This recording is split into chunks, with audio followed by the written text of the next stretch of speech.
हा hello. Sir. हा sir पण म्हटलं आपलं जेवढं डिस्कशन झालं तुम्ही 5 मिनिटात समराईज करू शकता का? 5 मिनिटांमध्ये समराईज करू शकता का विषय शॉर्ट मध्ये? कॉलवरती का? हो. चालेल ना. हम्म. तर पहिला विषय हा होता आपला, कोणत्या एक्झाम बद्दल बोलता तुम्ही? येई इलेक्ट्रिकल डिस्ट्रीब्युशन महावितरणची डिस्ट्रीब्युशन वरती. ग्रॅज्युएट इंजिनियर हा. ट्रेनी हं, डिस्ट्रीब्युशन डायरेक्ट. हं. त्याच्यात 481 जागा त्यांनी, सॉरी 321 281, जागा, 281 जागा इलेक्ट्रिकल साठी होत्या. बरोबर, आणि 298 लागलेत.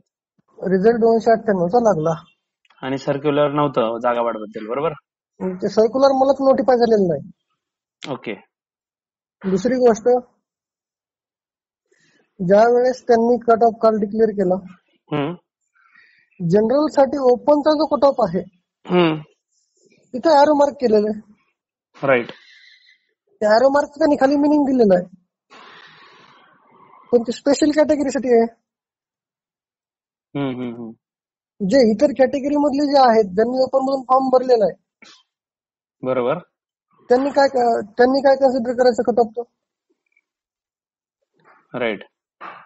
तो एरो दिलेला आहे त्यांनी. हा. तिसरा मुद्दा, हम्म. जे आजपर्यंत जे रिझल्ट तुम्ही डिक्लेअर केलेले आहेत, हम्म. ते रिझल्ट तुम्ही शो केल्यानंतर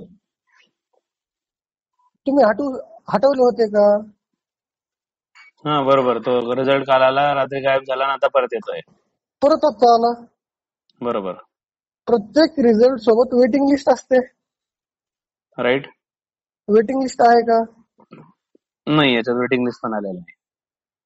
जे महावितरणचे प्रिव्हियस रिझल्ट जर तुम्ही ऑब्झर्व केले, हम्म. तर सब्जेक्ट नुसार पण मार्क आहेत तुम्हाला तिथे. राईट. मग ह्याच्यामध्ये तुम्ही ज्या विद्यार्थी सिलेक्टेड आहेत, ठीक आहे, आम्ही सिलेक्टेड नाही आहेत, मान्य आहे मला. हम्म. हम्म. जे विद्यार्थी सिलेक्टेड आहेत हम्म. त्या विद्यार्थ्यांचे मार्क शो करेल, तुम्हाला काय अडचण आहे? बरोबर. जेवढे सिलेक्टेड आहे त्यांचे पण मार्क्स नाही आपल्याकडे. राईट. जे विद्यार्थी सिलेक्टेड नाहीयेत त्यांचे तुम्ही 72 तासामध्ये मार्क शो करू शकता ना नंतर. ते तुमच्यावर राईट. बंधनकारक नाहीये की तुम्ही आज करणार आहे का उद्या करणार आहे. हम्म. हम्म. हम्म.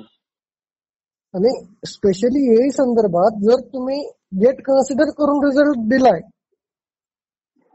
हम्म. तर कोर्टाने गेट संदर्भात निकाल काय दिला? हो, ते जे तुम्ही म्हटले की संभाजीनगर खंडपीठामध्ये जे पेंडिंग आहे. हा, त्याच्या संदर्भात कोर्टाने निकाल काय दिला तुम्हाला? बरोबर. आणि जर नाही दिला तर निकाल पेंडिंग असताना निकाल जर केला होता. निकाल नाही दिला खंडपीठाने, हम्म. दिला असेल किंवा नसेल, जर दिला असेल तर तुम्ही तो मेन्शन करायला पाहिजे होता. राईट. आणि जर दिला नाहीये, हम्म. नंतर जर खंडपीठाने निर्णय दिला की गेटसाठी 10% सीट रिझर्व ठेवा, राईट. तुम्ही नंतर निकालामध्ये छेडछाड करणार का? आणि जर तोपर्यंत इकडे झालं जर पुढची प्रोसेस. तोपर्यंत विद्यार्थ्यांचे डीव्ही कंप्लीट झाले हम्म. आणि त्याच्यामध्ये जर नंतर दुसरे 10% विद्यार्थी ऍड झाले, तुम्ही कोणत्या बेसवर ऍड करणार आहेत? राईट. ओके, ठीक आहे. एवढेच मुद्दे होते ना तुमचे सर्व? हा. ठीक आहे, चला, माझ्या लक्षात आलेत सर्व मुद्दे, मी केलेत नोट डाऊन. करू आपण त्याच्यावर काहीतरी.